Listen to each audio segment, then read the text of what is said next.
হাসিনার ভণ্ডামির দিন শেষ, কড়া প্রতিবাদে মুখ খুললেন মমতা বন্দ্যোপাধ্যায়। চলুন এ বিষয়ে বিস্তারিত জেনে নেই। আসসালামু আলাইকুম। ভারতে এখন চলছে চরম অস্থিরতা। হাসিনাকে আশ্রয় দিয়ে মোদী সরকার যেন নিজের পায়ে নিজেই কুড়াল মেরেছে। পশ্চিমবঙ্গের মুখ্যমন্ত্রী মমতা বন্দ্যোপাধ্যায়ের কড়া প্রতিবাদ, এটা শুধু রাজনৈতিক বার্তা নয়, এটা ভারতের জনগণের মনের ভাষা। হাসিনা স্বৈরাচারকে প্রশ্রয় দিয়ে ভারত তার প্রতিবেশী নীতি, আন্তর্জাতিক ভাবমূর্তি সবকিছু হারাচ্ছে।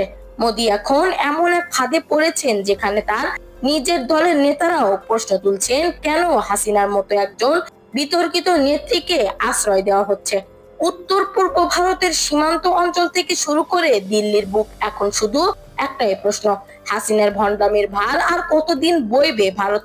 এমন সংকটকালে মোদির সামনে এখন সবচেয়ে বড় প্রশ্ন, নিজের সিংহাসন বাঁচাবেন নাকি হাসিনার স্বার্থ রক্ষা করবেন। কি করবেন তিনি? পরবর্তী আপডেট পেতে আমাদের চ্যানেলটি সাবস্ক্রাইব করে পাশে থাকা বেল আইকনটি অন করে যাবেন।